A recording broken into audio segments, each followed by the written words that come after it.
김동찬 차장하고 먼저 얘기를 진행하겠습니다. 김동찬 차장께서는 삼양식품 좀 자세히 보자 이렇게 오늘 가져오셨는데 식품주들 요즘 어제 오리온 좀 괜찮았거든요. 오늘 삼양식품은 어떻습니까? 오리온이 쌓아 올린 공이 이제 네. 다른 음식료 섹터 종목들에 대해 영향을 주기 시작했는데요. 음식료 섹터들의 가장 투자자들이 우려했던 부분이 원재료 가격이 굉장히 상승을 하면서 원가 부담에 대한 리스크 그리고 실적에 대한 리스크 이런 부분에 대해서 우려를 많이 하고 그런 부분에 따라서 크게 조정을 받은 측면이 있었습니다. 근데 막상 뚜껑을 열어보니까 실적이 굉장히 좋단 말이죠. 그러니까 눈높이가 하향된 만큼 기대치가 낮아졌기 때문에 그 실적에 나왔던 실적에 대해서 서프라이즈가 되면서 시장에 대해서 이거 생각보다 괜찮은데 하면서 이제 많은 주목을 하면서 지금 부각을 받는 중이라고 생각하고 있는데요. 지금 삼양식품 같은 경우에는 2분기 매출이 한 1,960억 원, 이익이 한 220 전망하고 있는데 컨센이 한 190억 됐으니까 이익 정도에서 상위 전망을 하고 있고요. 이 실적에 대한 거를 좀 뜯어보니까 국내 시장보다도 수출 성장세가 지금 굉장히 지금 늘어나고 있으면서 수익성이 개선되고 있다는 흐름을 지금 보이고 있습니다. 특히나 이제 중국 같은 경우는 작년 대비해서 한 40% 이상, 그 미국 같은 경우는 70% 이상 성장을 지금 기대를 하기 때문에 이런 부분에서 눈높이가 낮아진 상태에서 실적이 잘 나올 것으로 예상이 되기 때문에 이런 부분이 다시 주가에 반영이 돼가지고 좀 상승을 하고 있는 탄탄한 모습을 보이고 있다고 생각을 하고 있습니다. 네. 삼양식품 하면은 불닭 그 볶음면이 굉장히 유명하지 않습니까? 이런 부분에서 어떻게 보면 코로나 이후에 좀 해외 부분이 좀 주춤한 면이 있었는데 2022년 1분기부터 본격적인 해외 영업 활동을 다시 시작을 했고요. 그리고 2분기에 준공된 밀양 신공장을 중심으로 해가지고 영업용이랑 생산 효율성이 증대되는 이런 면에서 좀 적극적으로 하지 않겠냐 이런 부분에서 좀 시장에서 보고 있고요. 원가 상승 부담은 불가피하지만은 수출 호주랑 환 효과로 상세가 가능하다고 지금 전문가들은 예상하고 있기 때문에 이런 시장에서 좀 중장기적으로 솔직히 잘 모르겠습니다. 근데 좀 장기적으로 좀 지금 시장에서 오를 테마, 이유를 찾고 있는 시장에서는 이런 것도 좀 좋은 전략으로 작용할 수 있지 않나 말씀드리고 싶습니다. 최근 진해의 지분 전량을 대한항공에 전량 매각했습니다. 이렇게 유동성을 확보한 후 좀 재무구조 개선에 나선다고 밝혔는데요.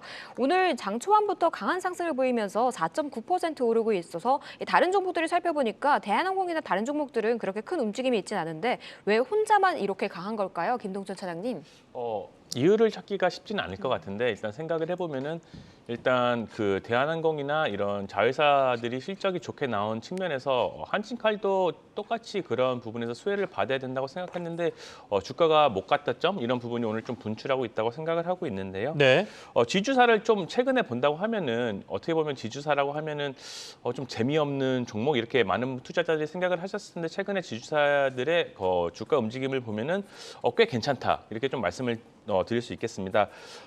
많은 분들이 생각을 하신 것처럼 지주사가 자산 가치 대비 저평가를 받았다고 많은 전문가들이 최근 판단을 하고 있고요.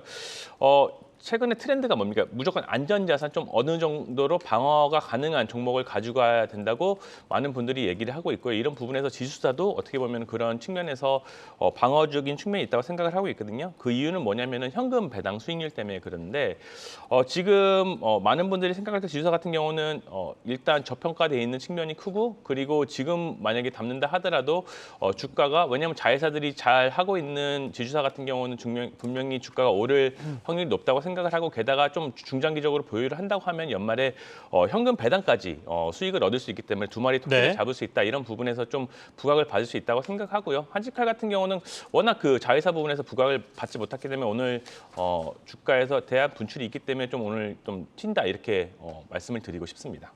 김동찬 차장하고는 KH바텍 얘기를 좀 해볼 텐데요. 폴더블 폰과 관련돼서 최근에 이슈가 좀 있습니까?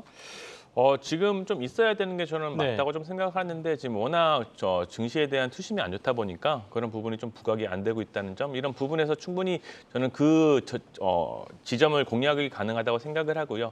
폴더블 폰이 1년에 한 번씩 나오는데 지금 곧 이제 발표가 될 거거든요. 지금 벌써 한 4세대인가요?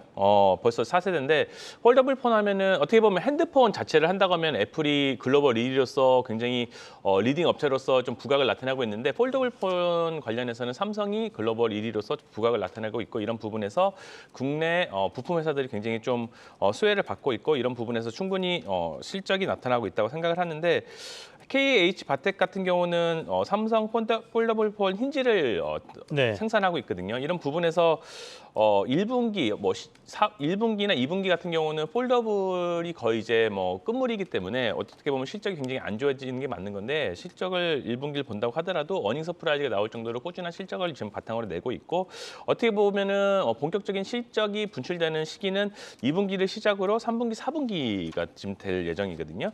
이런 부분에 봤을 때 지금 KH-바텍 같은 경우는 가격적인 측면에서도 좀 일이 움직였다고 하면 지금도 좀 부담스러울 수도 있겠으나 뭐 거의 움직인 게 저는 없다고 생각하기 때문에 지금 분명히 전 접근 가능하다고 생각을 하고요. 삼성 폴더블 폰이 출하 대수가 지금 생각해 보면 2020년도 처음 나왔을 때 300만 대였고 작년에 860만 대, 올해 같은 경우는 1000만 대를 돌파해서 1000만 대 중후반을 지금 목표를 하고 있는데 얼만큼 흥행을 하냐에 따라서 KH-바텍의 주가도 움직일 거라고 하지만은 어느 정도 지금 매년 새로운 모습을 보이기 때문에 올해도 더 많은 분들이 작년에 더 많은 분들이 계속 쓰는 것처럼 올해도 발표 후에 또 더 많은 분들이 폴더블 폰을 사용하지 않을까 이런 부분에서 충분히 수혜를 받을 수 있지 않을까 그리고 먼저 선점할 수 있는 지금 시기가 아닐까 좀 말씀을 드릴 수 있겠습니다. 김동천 차장이 가져오신 종목 좀 보겠습니다. 대덕전자 가져오셨네요. 앞서 저희가 PCB 얘기를 좀 했었는데 대덕전자 얘기 진행하도록 하죠.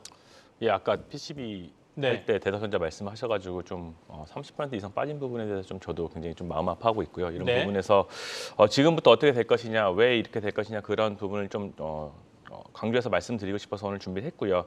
일단 대덕전자 원래 사업 분야가 모바일 반도체 PCB 이쪽 기판 쪽이었는데 그 비메모리 기판 FCBJ 쪽을 선제적으로 공격적으로 굉장히 투자를 하면서 이쪽 부분에 대해서 매출이 지금 부각이 굉장히 많이 되고 있는 상황이고요. 일단 실적을 좀 보시면 작년 같은 경우에 실적이 2분기, 3분기 계속 100억대, 이익을 기준으로 말씀드리면 100억대, 200억대, 올해 1분기에는 지금 첫 300억대를 초과해서 400억대가 나왔고요. 2분기 같은 경우에는 거의 500억대를 지금 초과 달성할 거라고 지금 실적이 계속 올라오는 중입니다. 이런 부분에서 봤을 때 원래 있던 기존 사업 분야에서 반도체 패키지 믹스 효과를 위해서 외형 대비해서 수익성이 굉장히 지금 좋아지고 있는 모습을 보이고 있고요. FCBJ를 좀 말씀을 드리면 FCBJ가 PC나 서버 네트워크 자율주행 PCU 이런 부분에서 차세대 산업 쪽에서 쓰이는 반도체 기판이기 때문에 이런 부분에서 어떻게 뭐 요즘 공급과 수요 이런 부분에서 뭐 쇼티지나 아니면 뭐 공급 과잉 이런 부분에서도 어쨌든 좀 약간 좀 떨어져서 각광을 받을 수밖에 없는 산업이라고 좀 생각을 하고 있고 이런 부분에서 지금 실적이 나오는 대덕전자 같은 경우는 당연히 지금 많이 빠져 있는 상황에서도 충분히 올라갈 수 있는 모멘텀을 가지고 있다고 저는 생각을 하고 있고요. 네. 지금 대덕전자를 좀 굉장히 좋게 보는 이유가 이런 차세대 사업 쪽에 지금 1, 2년 사이에 한 게 아니라 굉장히 선제적으로 미리미리 좀 투자를 했던 부분이 있거든요. 지금까지 투자를 했던 게 누적 KPX가 한 5,400억, 2000년도부터 굉장히 많은 투자를 했고요. 총 목표가 한 7천억까지 수준까지 끌어올릴 상황으로 해가지고 이런 부분에서 산업 자체 방향을 굉장히 잘 틀었기 때문에 이런 부분에서 지금 힘든 상황에서도 충분히 다른 데에 비해서 훨씬 더 잘 헤쳐나갈 수 있지 않을까 이런 기대감을 가지고 있기 때문에 실적이 계속 올라오고 있고 실적 부분에서도 컨센을 계속 높이고 있는 이런 대덕전자를 지금 상황에서 충분히 저는 좀 유심 있게 봐야 된다고 생각을 하고 있기 때문에 오늘 준비를 네네. 했고요. 좀 약간 장기적으로 봤을 때 계속 가지고 계신 분들도 어떻게 보면은 다시 수혜를 받을 수 있지 않나 좀 말씀을 드릴 수 있겠습니다.